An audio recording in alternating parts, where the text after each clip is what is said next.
All right, guys, welcome back to another video here from King's Classic Detailing. My name is Josiah. We're going to be working on this Dodge 2500. We're going to be getting some swirl marks out of the paint.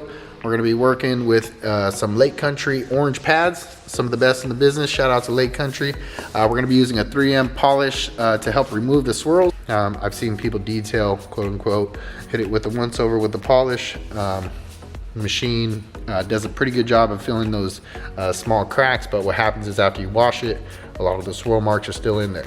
So in order to get those out, you got to change the temperature of the clear coat by creating that friction with the pad and the solution to help cool down to keep it at a monitored temperature. You got a little bit of science going on in order how to get all these swirl marks out. So thank you guys for tuning in to another video. If you guys haven't done so already, please tap that subscribe button and hit the like button. When correcting paint, it is very important to have a good source of light to check all reflections to see all swirl marks in the clear coat. Before we get started, I'm going to show you guys we're using a Lake Country orange pad, and we've put about 1, 2, 3, 4, 5, 6, 7 small drops. Let's get a focus. I've already been using this pad a little bit, so a little gray from the polish, but just want to show you guys.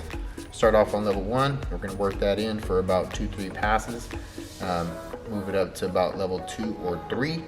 After that, or after those, we're going to make about 2 or 3 passes on level 2, 3, and then we're going to go right underneath level 4, which is about 3.5. We're going to apply nice even pressure. Make sure the pad is nice and flat. We're going to create that heat that we need to change the surface. So hopefully that explains a little bit about before getting started. I'm going to show you guys exactly what it is from beginning to end on how to get it clear. So let's do it. In this shot, I'm going to go ahead and add the 3M tape line so you guys can get a good glimpse of the before and after.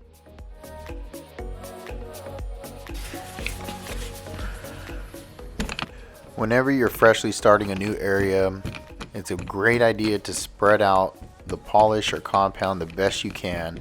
That way the pad can utilize all of its surface area to help correct the clear coat.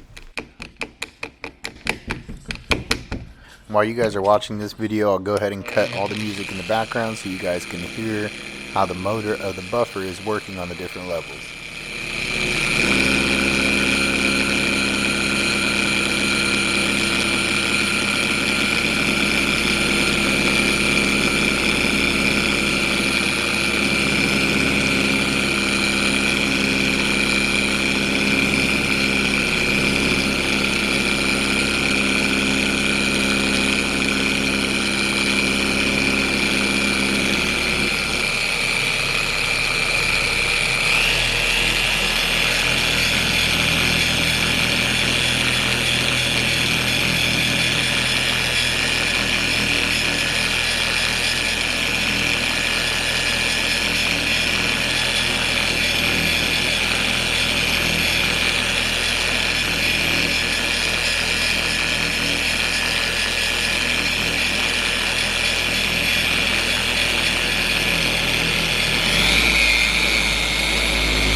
That first pass is taking off about, I want to say 60 to 70% of the swirls.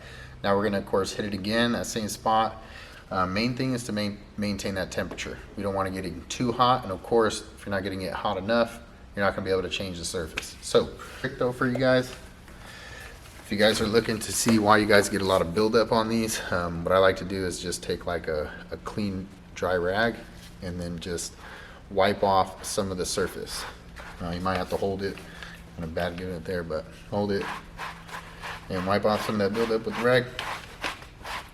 Some people might look at this and be like, why the heck are you doing that? But try it. see if it works. You won't get as much buildup on your pad there. So keep this in a nice clean area though, on a table or something, so it doesn't pick up no dirt. You definitely don't want no dirt on your pad, otherwise you're going to be scratching up people's vehicles. So clean pad, clean rags. I like to keep my other clean one on me. That's my wipe rag. I like to use the wipe rag about maybe every panel, switch it out. I turn that one into my polished pad rag where I clean this one, grab a new one as my wipe rag. So just kind of keep recycling the rags there. I like to use all brand new towels too when I'm doing jobs like these, especially with black paint.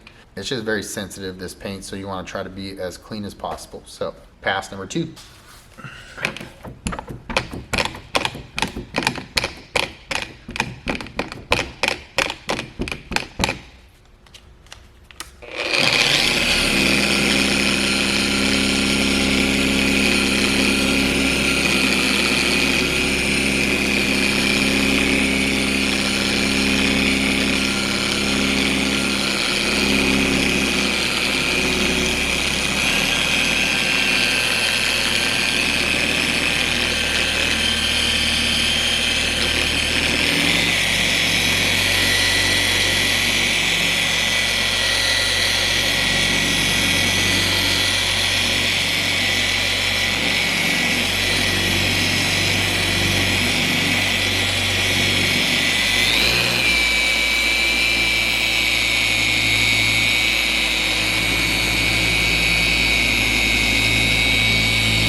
After that second pass, we pretty much reach almost 100% clarity.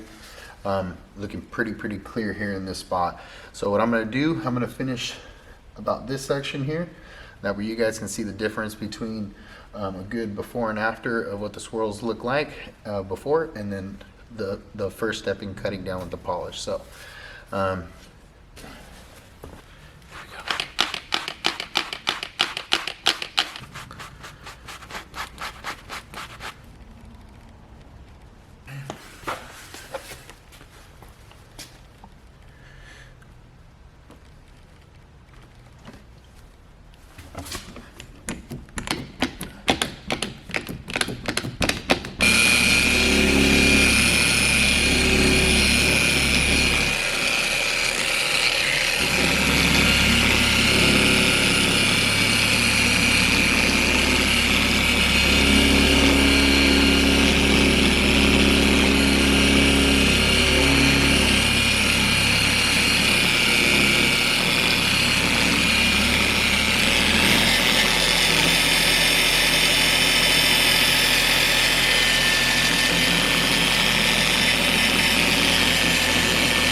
After you get done polishing, you should be able to put your hand to the surface of the paint and it should feel a little warm, not too hot.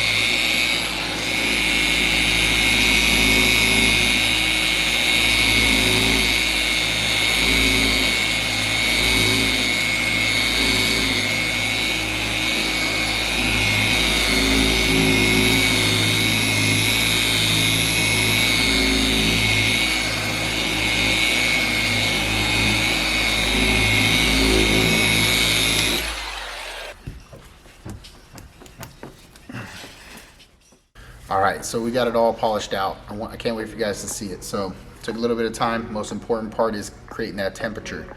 The polish is going to help cool it back down. So you got to make sure your pad is as clean as possible. That's why I utilize that little rag clean method. You want to make sure you should be able to feel it like be warm, especially the spot that you just did. The more correcting is going to require more heat, more friction.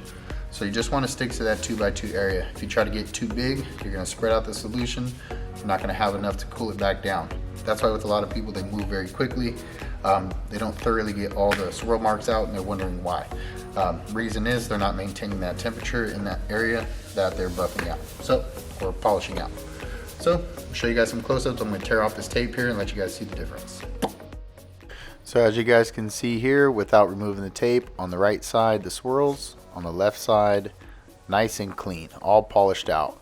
You will see a little bit of haziness, as I'll speak to in a moment. That is from the cutting, so it will leave imperfections in the paint. I don't care how good of a detailer or polisher you are, it is very hard to get a finished look while correcting. You'll need to make a second pass to help remove those imperfections from the paint. So I'm not too sure if you guys can pick them up, but there is some marring going on from the polish that we did. As you can tell, there's just a little bit of cloudiness, like you'll see it come maybe this area here, real small. You can kind of see it a little bit clear there, a little cloudy there.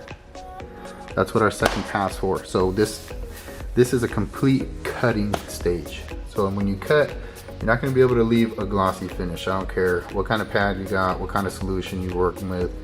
There's no way to one step correct and leave it as flawless. We're going to be hitting it with a lot finer pad to get out the rest of this cloudiness on this side. It's cleaner from the scratches from your swirls.